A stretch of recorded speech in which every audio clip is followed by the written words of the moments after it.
नमस्कार, आप देख रहे हैं भारत वर्ष 17। मैं हूं आपके साथ अक्षता मौर्य। आइए रुक करते हैं खबर की ओर। दिल्ली में मुख्यमंत्री रेखा गुप्ता के नेतृत्व वाली भाजपा सरकार पूरी तरह से एक्शन मोड में है। मंत्री अपने अपने विभागों का गहन अध्ययन और योजनाओं की समीक्षा कर रहे हैं। पिछली सरकार के कार्यकाल की कमियों को ठीक करने के लिए ताबड़तोड़ कदम उठाए जा रहे हैं। इन सबके बीच दिल्ली की मुख्यमंत्री रेखा गुप्ता ने आज केंद्रीय गृह मंत्री अमित शाह से दिल्ली में उनके आवास पर मुलाकात की। बिहार में विधानसभा चुनाव को लेकर तैयारी शुरू हो चुकी है। सभी राजनीतिक दल किसी तरह की कोई कसर नहीं रखना चाहती है। पक्ष और विपक्ष एक एक चीज को मुद्दा बना रहा है। अब नया मुद्दा फिटनेस है। विपक्ष मुख्यमंत्री नीतीश कुमार के फिटनेस पर सवाल उठा रहा है, उन्हें बीमार बता रहा है। विपक्षी नेताओं का कहना है कि सीएम नीतीश कुमार पूरी तरह फिट नहीं है, इसलिए 2025 के विधानसभा चुनाव से पहले उन्हें सेवानिवृत्त हो जाना चाहिए। दिल्ली विधानसभा चुनाव के नतीजों के बाद आप ने अपने मुख्य और अग्रिम मोर्चे के पुनर्गठन की प्रक्रिया शुरू कर दी है। आप नेता गोपाल राय ने यह जानकारी देते हुए मजबूत विपक्ष की भूमिका निभाने के लिए पार्टी की प्रतिबद्धता पर जोर दिया। उन्होंने कहा कि 24 फरवरी को शपथ के बाद पार्टी अपने विपक्ष के नेता की घोषणा करेगी।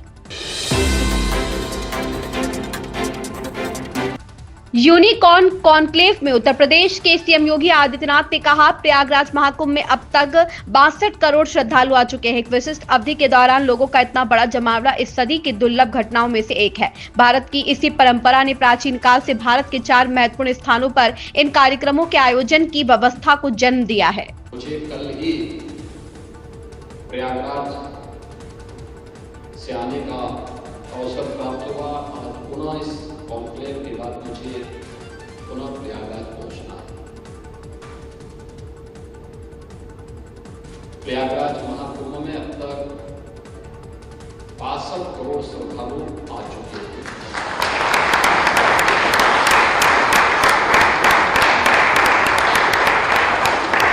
अगर स्केल के दृष्टि आप देखें तो मुझे लगता है कि दुनिया के अंदर किसी भी आयोजन में, आध्यात्मिक हो या किसी भी अन्य टूरिज्म के पर्पज से ही क्यों न हो, उस कार्यक्रम में, उस समारोह में इतनी बड़ी संख्या में एक निश्चित कालखंड के दौरान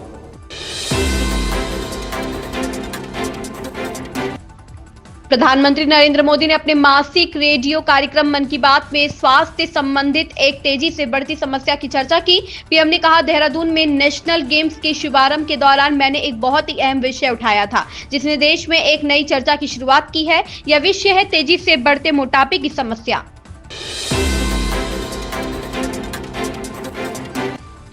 डीयू के 101वें दीक्षांत समारोह में शिक्षा मंत्री प्रधान ने दिल्ली को ज्ञान का केंद्र बनाने का आह्वान किया। केंद्रीय शिक्षा मंत्री धर्मेंद्र प्रधान ने कहा कि नई राष्ट्रीय शिक्षा नीति भारत को वैश्विक स्तर पर ऊपर उठाने के लिए बनाई गई है। आईसीसी चैंपियंस ट्रॉफी 2025 में आज भारत और पाकिस्तान के बीच क्रिकेट मैच से पहले कांग्रेस नेता राशिद अल्वी ने इस पर कड़ी आपत्ति जताई और सवाल किया कि भाजपा सरकार ने हमारे दुश्मन के साथ मैच खेलने की अनुमति क्यों दी। कांग्रेस नेता ने कहा, आप उन लोगों के साथ क्रिकेट खेल रहे हैं जो आतंकवाद फैलाते हैं। क्या यह सही है? उन्होंने केंद्र सरकार की नीति पर सवाल उठाते हुए कहा कि एक तरफ सरकार पाकिस्तान से आतंकवाद पर बातचीत करने से मना कर रही है।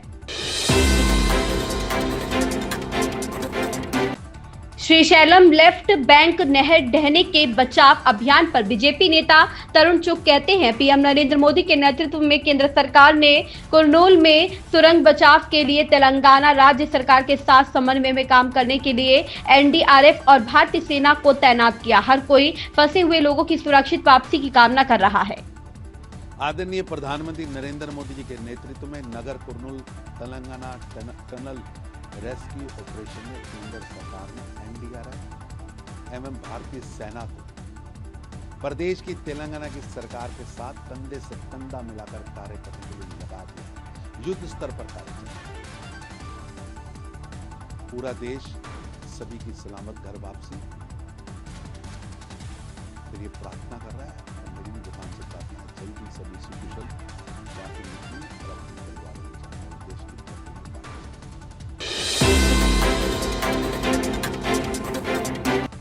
आम आदमी पार्टी ने आज पार्टी मुख्यालय पर विधायक दल की बैठक बुलाई है, जिसमें नेता प्रतिपक्ष के नाम पर मुहर लग गई है। आम आदमी पार्टी ने ऐलान किया है कि पूर्व मुख्यमंत्री आतिशी दिल्ली विधानसभा में विपक्षी नेता होंगी। आम आदमी पार्टी के राष्ट्रीय संयोजक अरविंद केजरीवाल भी इस बैठक में शामिल हुए।